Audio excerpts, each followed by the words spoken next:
En este video, nos sumergiremos en las Sagradas Escrituras para descubrir las maravillas y promesas que Dios tiene reservadas para aquellos que le aman. A lo largo de la historia, la humanidad ha anhelado conocer más sobre el destino eterno y el misterio del cielo. En esta búsqueda de conocimiento, nos dirigimos a la fuente de toda verdad, la palabra de Dios. Exploraremos las visiones y promesas bíblicas sobre el glorioso reino celestial, un lugar donde la alegría es eterna, la paz es completa y la presencia de Dios brilla en todo su esplendor. Prepárate para ser inspirado y edificado mientras nos sumergimos en las maravillas del cielo según la Biblia. Comencemos. En primer lugar, es importante entender que el cielo es presentado en la Escritura como un lugar de comunión con Dios, donde los creyentes disfrutarán de la presencia plena y perfecta del Señor.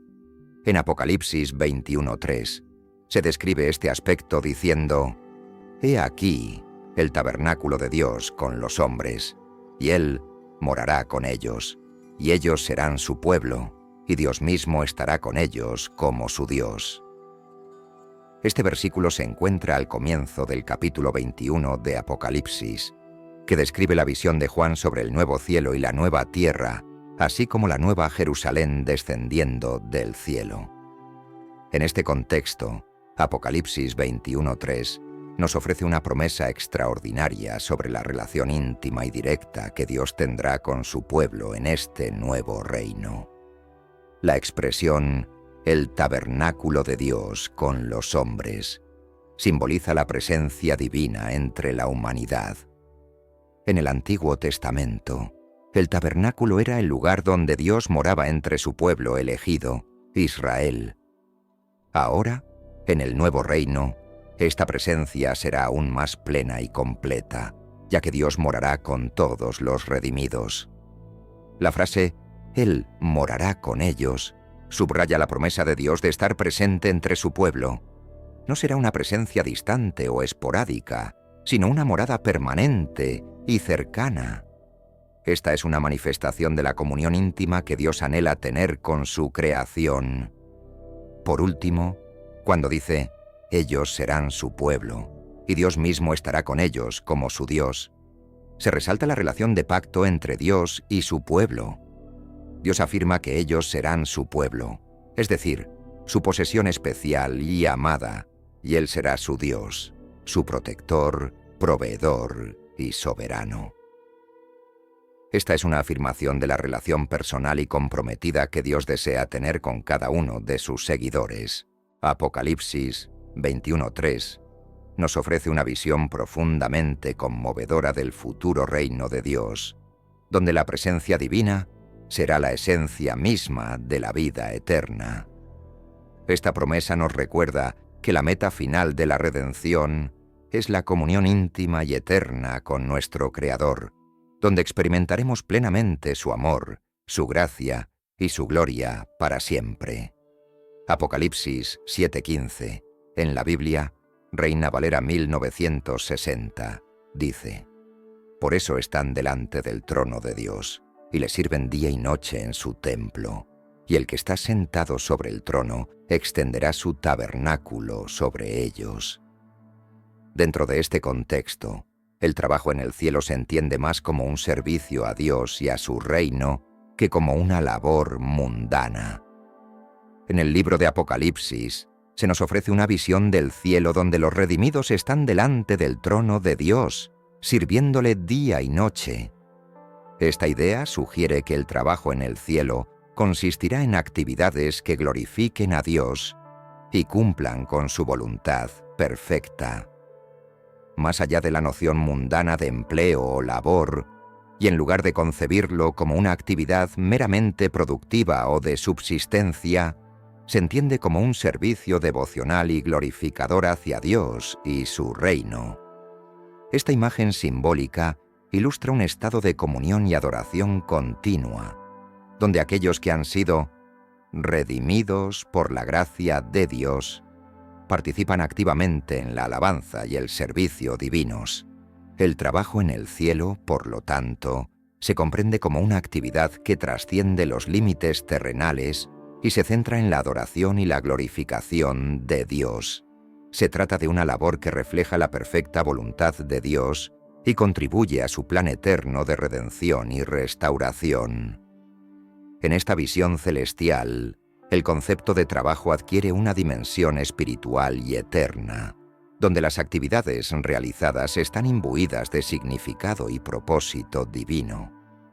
En lugar de ser una carga o una obligación, el trabajo en el cielo se experimenta como una fuente de gozo y realización, ya que permite a los redimidos participar plenamente en la comunión con Dios y en la manifestación de su gloria. En Mateo 22, 37 a 39, la Biblia dice lo siguiente: Jesús le dijo: «Amarás al Señor tu Dios con todo tu corazón, y con toda tu alma, y con toda tu mente. Este es el primero y grande mandamiento, y el segundo es semejante: amarás a tu prójimo como a ti mismo». El énfasis en servir a Dios se encuentra arraigado en el corazón mismo de la enseñanza de Jesús sobre el propósito último de la vida cristiana. Cuando Jesús resume los mandamientos más importantes en Mateo 22, 37 a 39, nos ofrece una perspectiva sublime sobre la esencia misma de nuestra existencia. Nos insta a amar a Dios con todo nuestro ser y a amar a nuestro prójimo como a nosotros mismos. Este mandamiento no es simplemente una sugerencia, sino el cimiento sobre el cual se construye toda la estructura de la fe cristiana. Amar a Dios con todo nuestro ser implica un compromiso total, una entrega completa de nuestra voluntad, mente y corazón a Él. Este amor nos impulsa a buscar su voluntad en todas las áreas de nuestra vida y a vivir de acuerdo con sus mandamientos. Significa reconocer su soberanía sobre nuestras vidas y confiar en su sabiduría y bondad en todo momento. Amar a nuestro prójimo como a nosotros mismos nos llama a mostrar compasión, empatía y amor práctico hacia aquellos que nos rodean. Nos desafía a salir de nuestra propia comodidad y a poner las necesidades de los demás por encima de las nuestras. Implica perdonar a los que nos han hecho daño, ayudar a los necesitados y ser una luz de esperanza en un mundo oscuro. Cuando Jesús habla de este amor en el contexto del cielo, nos revela una realidad gloriosa y transformadora. En el cielo, este amor se manifestará de una manera aún más profunda y completa. Estaremos libres de las limitaciones y dificultades que experimentamos en la tierra, y nuestro servicio a Dios y a los demás será perfecto y sin impedimentos. En el cielo, nuestra adoración a Dios será pura y sin mancha. Estaremos completamente absortos en su presencia, adorándolo con alegría y gratitud por toda la eternidad. Del mismo modo, nuestro amor por los demás será perfecto, sin egoísmo ni motivos ocultos. Nos regocijaremos en el gozo de la comunión fraternal y nos deleitaremos en servir y cuidar unos de otros. Apocalipsis 4:11 dice lo siguiente: Señor y Dios nuestro, digno eres de recibir la gloria, la honra y el poder, porque tú creaste todas las cosas, por tu voluntad existen y fueron creadas. Este versículo forma parte de la visión de Juan en el libro del Apocalipsis, donde se le permite ver una visión del trono de Dios en el cielo. En este versículo, los seres vivientes y los 24 ancianos, que representan a la creación y a la comunidad redimida de Dios respectivamente, están rindiendo adoración a Dios. Reconocen la grandeza y la soberanía de Dios como creador de todas las cosas. La adoración es una respuesta adecuada a la majestuosidad y el poder de Dios. Los seres celestiales están declarando la gloria, la honra y el poder que le corresponden a Dios como creador. El versículo enfatiza que Dios es el creador de todas las cosas. Esto significa que toda la existencia, desde el cosmos hasta la vida misma, encuentra su origen en la voluntad y el poder creativo de Dios.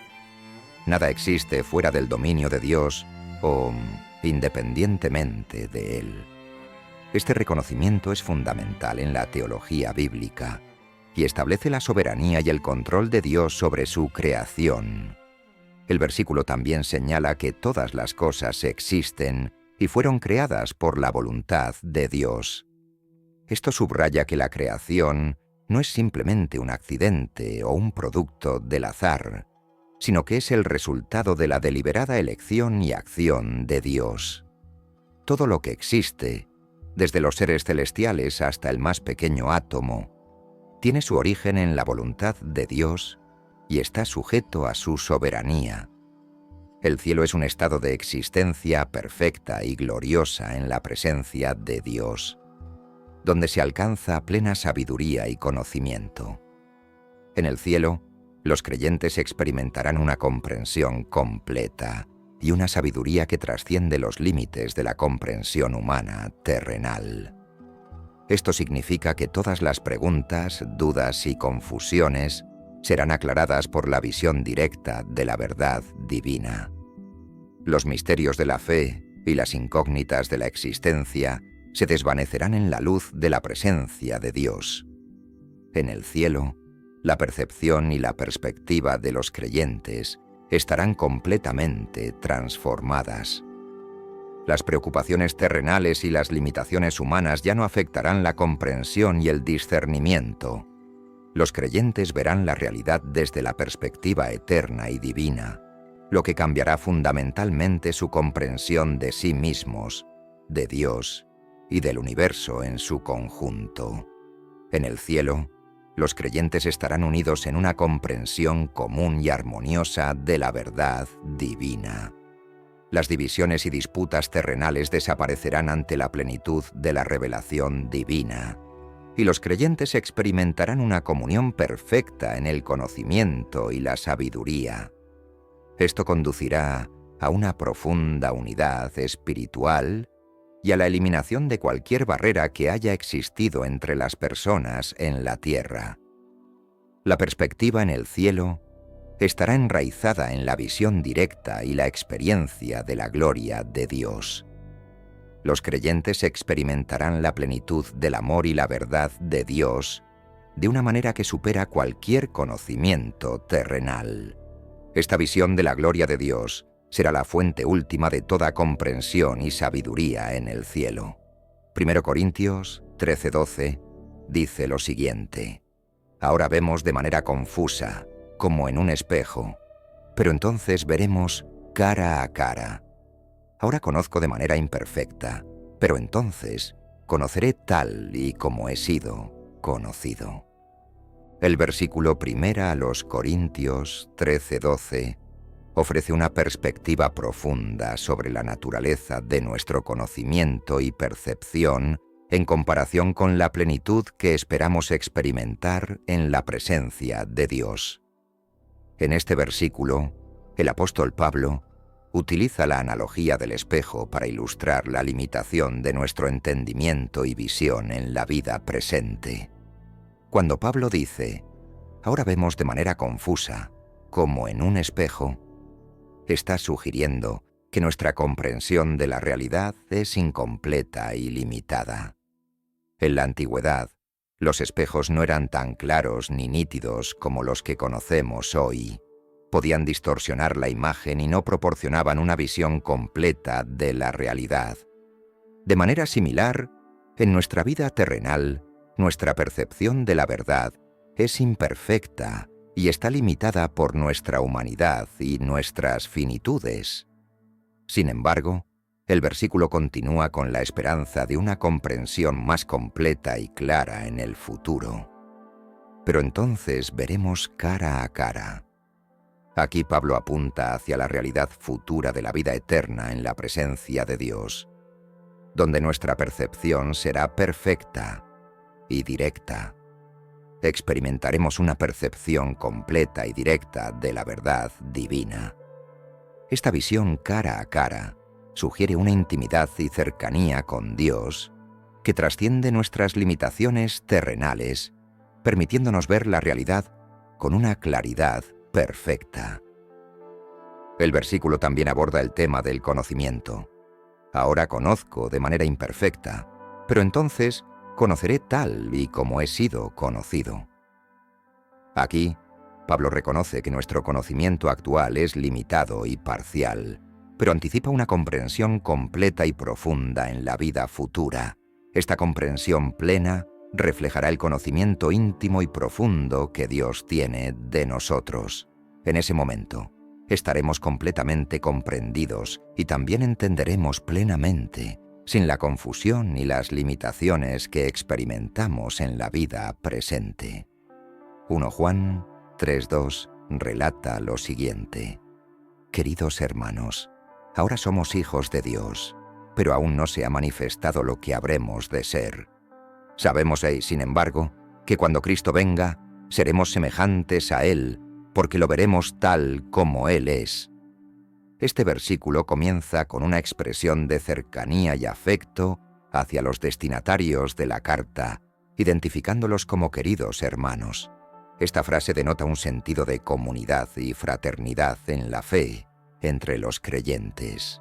Luego se afirma la identidad del creyente como hijos de Dios, lo que implica una relación especial y cercana con Dios Padre, obtenida a través de la fe en Jesucristo y el nuevo nacimiento espiritual. Aunque los creyentes ya son considerados hijos de Dios, se reconoce que aún no han experimentado completamente la plenitud de esta filiación divina. El proceso de crecimiento espiritual y transformación continúa a lo largo de la vida del creyente. Sin embargo, a pesar de la incertidumbre sobre el futuro, el versículo ofrece una certeza firme basada en la promesa de Dios y en su fidelidad. Esta confianza se fundamenta en la revelación de Dios a través de su palabra y en la obra redentora de Jesucristo. El versículo también señala la segunda venida de Jesucristo, un evento escatológico esperado por los cristianos que marcará el cumplimiento final de la salvación y la restauración completa de todas las cosas. En ese momento, los creyentes serán transformados para ser semejantes a Jesucristo en su gloria y perfección moral. Serán libres de pecado y conformados plenamente a su imagen. Esta transformación resultará en una visión directa e íntima de Jesucristo, en toda su gloria y majestad, lo que llevará a una comprensión y asimilación plena de la naturaleza divina de Cristo. En resumen, este versículo ofrece consuelo y esperanza al recordarles a los creyentes su identidad como hijos de Dios, al mismo tiempo que afirma la promesa de una transformación gloriosa en el futuro, cuando finalmente veamos a Jesucristo tal como es. Apocalipsis 21:4. En la Biblia dice lo siguiente: Él enjugará toda lágrima de sus ojos. Ya no habrá muerte, ni llanto, ni lamento, ni dolor, porque las primeras cosas han dejado de existir. Este versículo ofrece una visión reconfortante y esperanzadora del futuro para aquellos que seguimos a Dios.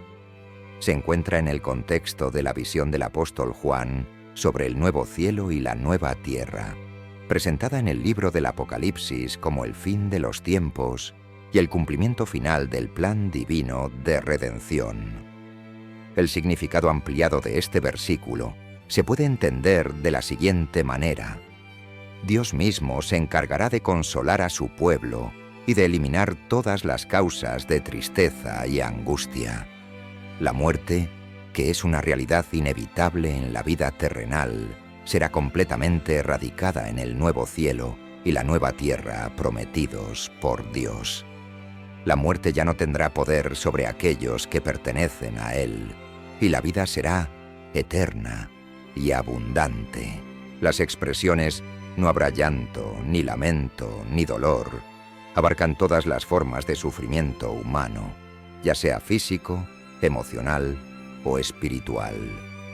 Todas las formas de dolor y tristeza serán eliminadas en la presencia de Dios. No habrá lugar para el sufrimiento en el nuevo orden divino. Este pasaje sugiere un cambio radical en la condición humana y en el mundo en general. todo lo que estaba presente en el mundo anterior, marcado por el pecado y la imperfección, será completamente superado y reemplazado por una nueva realidad, en la que la presencia de Dios y su justicia prevalecerán. Primera carta a los Corintios, capítulo 2, versículo 9, dice lo siguiente: Pero, como está escrito, ningún ojo ha visto, ningún oído ha escuchado, ninguna mente humana ha concebido lo que Dios ha preparado para quienes lo aman. Esta cita hace referencia a Isaías 64, 4, donde el profeta Isaías expresa la grandeza de Dios y su capacidad para hacer cosas maravillosas por su pueblo. Al citar este pasaje, el apóstol Pablo establece un paralelo entre las promesas del Antiguo Testamento y la realidad cumplida en Cristo. La afirmación central de este versículo es que lo que Dios ha preparado para aquellos que lo aman está más allá de lo que podemos imaginar o comprender. Es una declaración sobre la grandeza y la abundancia de las bendiciones que Dios tiene reservadas para sus hijos. La expresión "ningún ojo ha visto, ningún oído ha escuchado, ninguna mente humana ha concebido" enfatiza la limitación de la comprensión humana para entender completamente el plan y las bendiciones de Dios. Incluso las experiencias más extraordinarias y las ideas más creativas no pueden compararse con lo que Dios tiene preparado. Específicamente, estas bendiciones están reservadas para aquellos que aman a Dios. Esto resalta la importancia del amor como la base de la relación con Dios y como un requisito para recibir sus bendiciones y promesas. El versículo siguiente, primera carta a los Corintios, capítulo 2, versículo 10, amplía aún más el concepto de la revelación divina y la comprensión espiritual de las verdades de Dios. Este versículo dice lo siguiente: Pero Dios nos las reveló a nosotros por medio de su Espíritu, pues el Espíritu lo examina todo, incluso las profundidades de Dios. La revelación divina es el proceso mediante el cual Dios se da a conocer a sí mismo y sus verdades a la humanidad. En el contexto de este versículo, se refiere específicamente a la comprensión de las verdades espirituales y al plan redentor de Dios para la humanidad. Esta revelación no se logra mediante la inteligencia humana o el estudio académico, sino que es otorgada por Dios a través de su Espíritu Santo. El Espíritu Santo es el agente principal, mediante el cual Dios revela sus verdades a los creyentes. Habita en los corazones de los creyentes y les concede discernimiento espiritual para comprender las Escrituras y las realidades espirituales. Además, el Espíritu Santo es descrito aquí como aquel que examina las profundidades de Dios, lo que significa que tiene un conocimiento íntimo y completo de la naturaleza y la voluntad de Dios. Este versículo también resalta la profundidad y la vastedad del conocimiento de Dios. La comprensión de las verdades divinas no es superficial o limitada, sino que abarca las profundidades infinitas de su ser y propósito. El Espíritu Santo capacitaría a los creyentes para explorar estas profundidades divinas y obtener una comprensión más completa de la grandeza y la sabiduría de Dios. En la enseñanza cristiana, se cree que en el cielo los creyentes tienen preparadas viviendas o mansiones, como lo menciona Jesús en Juan 14, 2, 3. En la casa de mi Padre muchas moradas hay. Si así no fuera, yo os lo hubiera dicho. Voy pues a preparar lugar para vosotros. Aunque las Escrituras no proporcionan una descripción detallada de cómo son estas viviendas en el cielo, se utilizan metáforas y lenguaje simbólico para transmitir la idea de un lugar de belleza, paz y plenitud. Se habla de cielos nuevos y una nueva tierra, donde no habrá más dolor ni sufrimiento, y donde los justos estarán en la presencia de Dios para siempre. Otra enseñanza cristiana importante es la creencia en la reunión con aquellos que han partido en la fe. En el cielo, se cree que aquellos que han muerto en la fe serán reunidos con sus familiares y amigos que también han creído en Cristo. Esta reunión se ve como un momento de alegría y felicidad, donde las relaciones se restaurarán y se experimentará la plenitud del amor y la comunión. La creencia en las viviendas en el cielo y en la reunión con seres queridos es una fuente de esperanza y consuelo para los cristianos que enfrentan la pérdida de seres amados. Ofrece la promesa de un reencuentro eterno en la presencia de Dios y la certeza de que la muerte no tiene la última palabra, sino que hay vida eterna en Cristo Jesús. El Salmo 16, 11 nos dice lo siguiente: Me mostrarás la senda de la vida. En tu presencia hay plenitud de gozo, delicias a tu diestra para siempre. Este versículo es una afirmación de confianza y seguridad en la providencia divina. Comienza reconociendo que es Dios quien guía y dirige la vida del salmista, mostrándole el camino que debe seguir. La palabra senda sugiere un camino o una dirección específica que conduce a la vida verdadera y plena. La segunda parte del versículo resalta la experiencia de gozo y alegría que se encuentra en la presencia de Dios. Esta presencia no solo trae alegría temporal, sino que representa una fuente continua y abundante de gozo que trasciende las circunstancias terrenales. Este gozo es profundo y duradero, encontrándose en la cercanía íntima con Dios. La expresión «delicias a tu diestra para siempre» simboliza la bendición y el favor eterno de Dios hacia aquellos que lo siguen. La diestra es un símbolo de poder y autoridad, y estar a la diestra de Dios implica estar en su favor y bajo su protección. Este favor es perpetuo y eterno, prometiendo una vida llena de bendiciones y alegría en la presencia de Dios para siempre. Los cuerpos glorificados en el cielo también son una parte central de la teología cristiana, especialmente en lo que respecta a la creencia en la resurrección de los muertos y la vida eterna. La descripción de estos cuerpos glorificados se encuentra en varios pasajes bíblicos, especialmente en el Nuevo Testamento, que ofrecen una visión de cómo serán los cuerpos de los creyentes en la vida después de la muerte. La idea central es que los cuerpos glorificados en el cielo serán completamente diferentes de los cuerpos terrenales que tenemos en la actualidad. Esta transformación, tanto espiritual como física, se entiende como parte de la obra redentora de Cristo y de su promesa de vida eterna para aquellos que creen en Él. En el versículo 44 de 1 Corintios, Pablo contrasta el cuerpo natural con el cuerpo espiritual, destacando que, mientras el primero está sujeto a las leyes físicas y temporales, el segundo está imbuido del poder del Espíritu Santo y es eterno. Esta transformación espiritual no solo implica un cambio físico, sino también una renovación completa del ser interior, permitiendo una comunión perfecta con Dios en el cielo. Primera Epístola a los Corintios 15:43 dice lo siguiente: Se siembra en deshonra, resucitará en gloria; se siembra en debilidad, resucitará en poder. Este versículo habla sobre la transformación que experimentarán los cuerpos de los creyentes en la resurrección.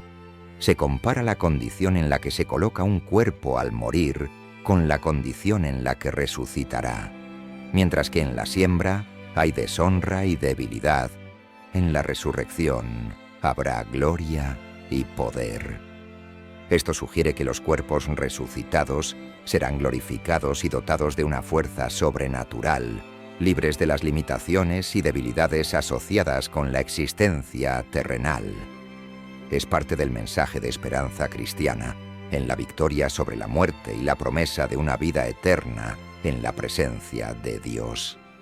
Además, en Filipenses 3:21, Pablo habla sobre cómo Jesucristo transformará nuestro cuerpo humilde para que sea semejante a su cuerpo glorioso. Esto sugiere que los cuerpos glorificados reflejarán la gloria y la perfección del cuerpo resucitado de Jesucristo después de su resurrección. El cuerpo resucitado de Jesús, como se describe en los Evangelios, tenía la capacidad de aparecer y desaparecer, así como de interactuar físicamente con sus seguidores, pero también trascendía las limitaciones del tiempo y el espacio. En la narrativa de la resurrección de Jesús encontramos varios relatos que ofrecen información sobre su cuerpo resucitado.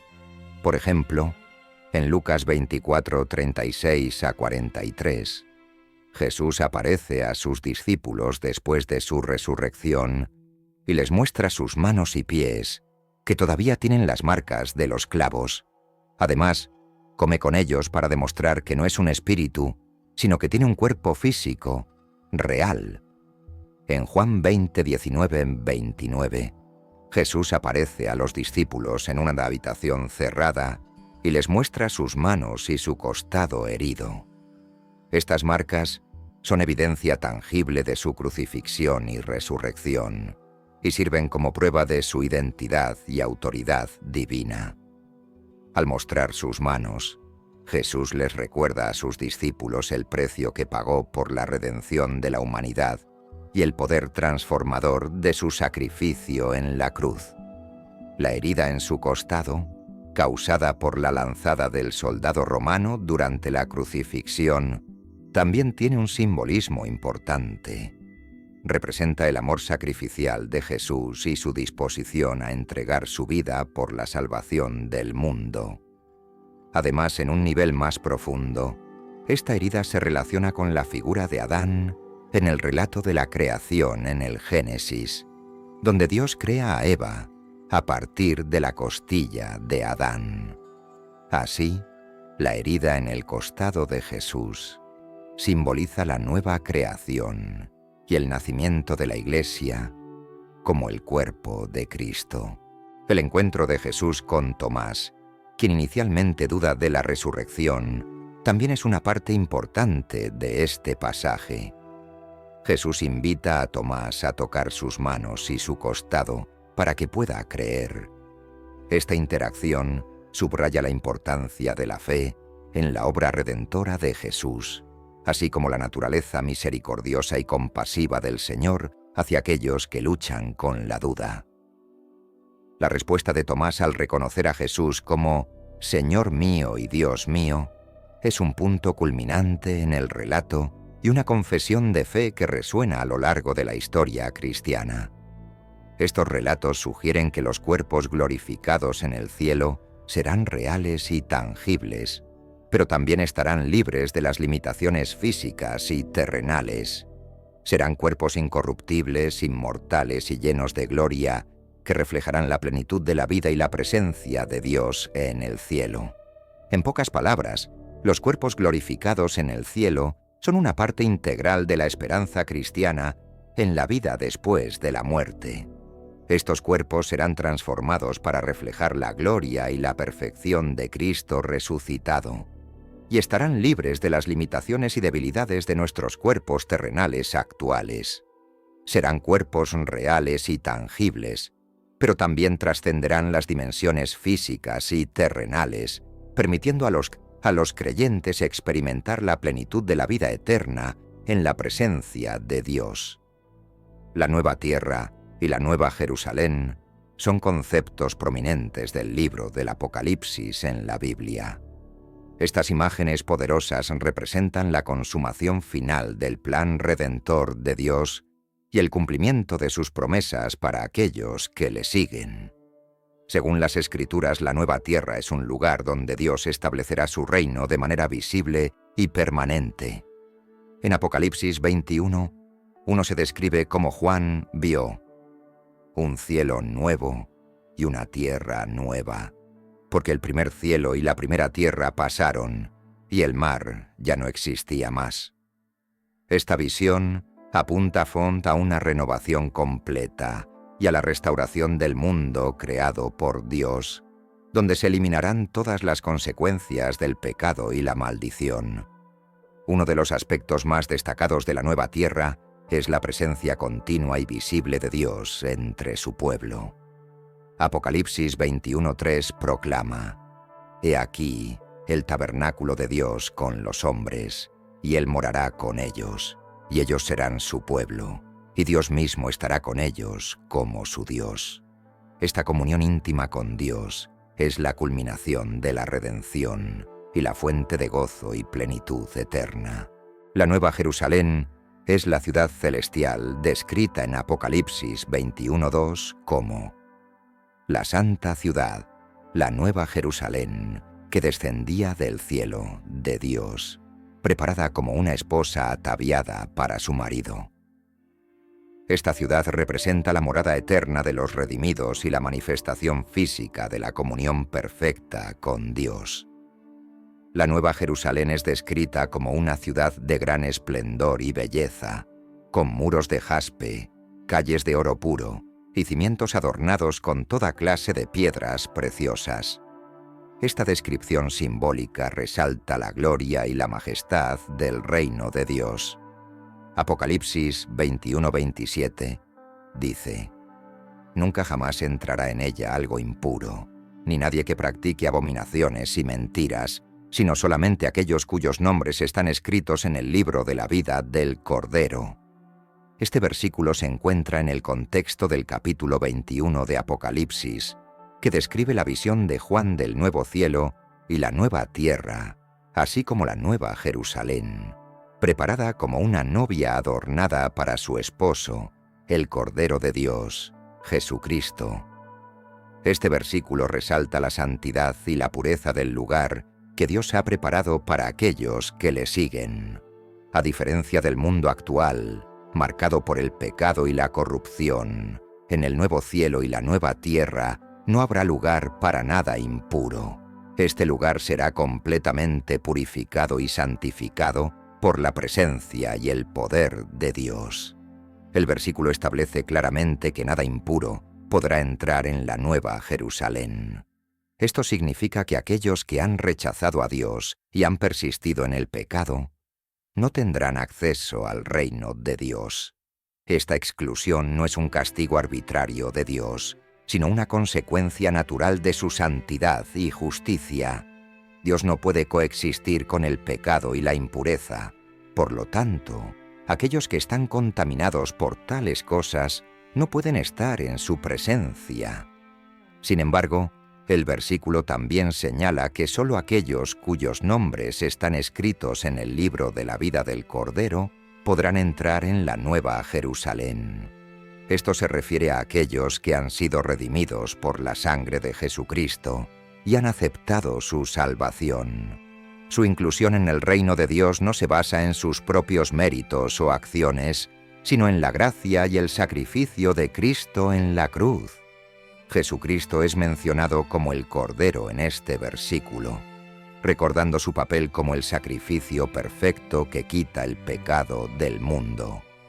Su muerte y resurrección son la base de la redención y la reconciliación con Dios. Aquellos que confían en Él tienen la garantía de la vida eterna en su presencia. La visión del Apocalipsis sobre la Nueva Jerusalén ofrece una descripción vívida de un lugar donde la adoración a Dios alcanza su plenitud y eternidad. En el versículo 3 de Apocalipsis 22 se nos presenta una imagen impactante. El trono de Dios y del Cordero estarán en la ciudad, y los siervos servirán a Dios incesantemente. La Nueva Jerusalén, como la morada final de los redimidos, se presenta como el epicentro de la adoración divina. La presencia del trono de Dios y del Cordero sugiere que la adoración será dirigida directamente hacia la divinidad misma. La adoración a Dios en la Nueva Jerusalén no solo será continua, sino también eterna. Este aspecto resalta la naturaleza sin fin y la importancia central de la adoración en la experiencia de los redimidos en la presencia divina. El término siervos implica un acto de servicio devoto y obediente hacia Dios. En la Nueva Jerusalén, la adoración no es solo un acto de alabanza y exaltación, sino también un servicio activo a Dios, en el cual los redimidos participan con gozo y entrega total. La presencia tanto del trono de Dios como del Cordero sugiere una unidad trascendente entre Dios Padre y Jesucristo, reflejando la doctrina cristiana de la Trinidad. Esta unidad divina es el objeto central de la adoración perpetua de los redimidos. El concepto del cielo como hogar eterno para los creyentes es una verdad fundamental en la fe cristiana que ofrece consuelo y esperanza a los seguidores de Jesucristo. Más allá de ser simplemente un destino final, el cielo representa la culminación de la redención y la promesa de una comunión eterna con Dios. Es un lugar de perfección, paz y gozo, donde los creyentes experimentarán la plenitud de la presencia divina y vivirán en armonía con Dios y los santos. La reflexión sobre el cielo como nuestro verdadero hogar invita a los creyentes a centrar sus corazones y mentes en las realidades eternas, en lugar de las preocupaciones temporales de este mundo. Nos recuerda que nuestra existencia terrenal es solo un breve paso en comparación con la eternidad que nos espera en la presencia de Dios. Este entendimiento cambia nuestra perspectiva sobre la vida y nos motiva a vivir en anticipación del glorioso futuro que nos aguarda en el cielo. La relación con Jesucristo es esencial para acceder al cielo. Jesús mismo declaró: «Yo soy el camino, la verdad y la vida. Nadie viene al Padre sino por mí». Juan 14:6. La salvación y la entrada al cielo son posibles solo a través de una relación personal con Jesucristo, quien murió en la cruz para redimirnos de nuestros pecados y abrirnos las puertas del cielo. La fe en Jesús como Salvador y Señor es el fundamento de nuestra esperanza celestial, y su gracia es el puente que nos lleva de este mundo caído al reino celestial de Dios. Contemplar el cielo como nuestro hogar eterno nos desafía a vivir con una perspectiva eterna, priorizando las cosas de Dios sobre las cosas terrenales. La relación con Jesucristo es la clave para acceder al cielo y experimentar la plenitud de la vida eterna junto a Dios. Que esta verdad nos inspire a vivir con fe, esperanza y expectativa del día en que estaremos reunidos con nuestro Salvador en la gloria celestial. La invitación a aceptar a Jesucristo es uno de los pilares fundamentales del cristianismo, ya que representa el primer paso hacia una relación personal con Dios y la salvación eterna. Esta invitación conlleva una exhortación clara a arrepentirse, creer en Jesucristo y comenzar una nueva vida transformada por su amor y gracia. En primer lugar, el arrepentimiento implica un cambio de mentalidad y un giro de dirección en la vida. Significa reconocer nuestros pecados, lamentarnos sinceramente por ellos y estar dispuestos a abandonar nuestro antiguo estilo de vida que nos separa de Dios. El arrepentimiento es el primer paso hacia la reconciliación con Dios y el perdón de nuestros pecados, y es un requisito previo para experimentar la plenitud de su amor y misericordia. En segundo lugar, creer en Jesucristo implica confiar en Él como nuestro Salvador y Señor. Significa aceptar su sacrificio en la cruz como el único medio de redención y perdón de pecados, y comprometernos a seguir sus enseñanzas y ejemplo en nuestras vidas diarias. Creer en Jesucristo no solo nos da la seguridad de la vida eterna, sino que también nos capacita para vivir una vida de amor, bondad y justicia en comunión con Él. Además, comenzar una nueva vida en Cristo implica una transformación radical de nuestro ser interior y exterior. Esto significa dejar atrás nuestras viejas costumbres y actitudes pecaminosas y permitir que el Espíritu Santo nos guíe y transforme en nuevas criaturas. Esta nueva vida está marcada por la paz, la alegría y la esperanza que solo se encuentran en una relación íntima con Jesucristo. Por último, la importancia de crecer espiritualmente y buscar comunidad en la Iglesia es fundamental para el desarrollo y fortalecimiento de nuestra fe. La Iglesia proporciona un ambiente de apoyo y compañerismo donde podemos aprender, crecer y servir juntos como cuerpo de Cristo. Participar en la adoración, la enseñanza de la palabra, la comunión y el servicio nos ayuda a crecer en nuestra relación con Dios y a vivir de manera más plena y significativa como discípulos de Jesucristo. En conclusión, la invitación a aceptar a Jesucristo es una llamada a una nueva vida de arrepentimiento, fe y transformación en Él.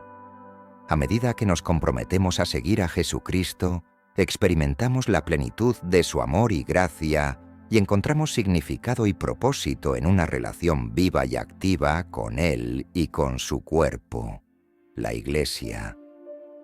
Queremos expresar nuestro más sincero agradecimiento por haber dedicado un tiempo de su día para ver este video sobre cómo será el cielo según la Biblia.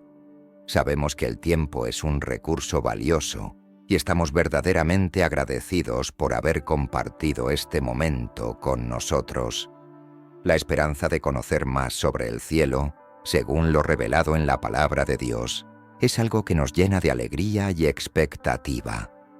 Es un recordatorio de la maravillosa promesa que Dios ha preparado para aquellos que le aman y le siguen. Nos encantaría conocer sus pensamientos y reflexiones sobre el contenido del video. ¿Qué aspectos les inspiraron más? ¿Qué les dejó pensando? ¿Qué les emocionó más sobre la descripción del cielo según la Biblia? Además, los animamos a compartir este video con sus amigos y seres queridos. La esperanza y la promesa del cielo son un mensaje poderoso que puede traer consuelo y aliento a muchos corazones necesitados. Una vez más, gracias por acompañarnos en este viaje de exploración y esperanza. Que el amor y la gracia de Dios les acompañen siempre en su caminar diario. Amén.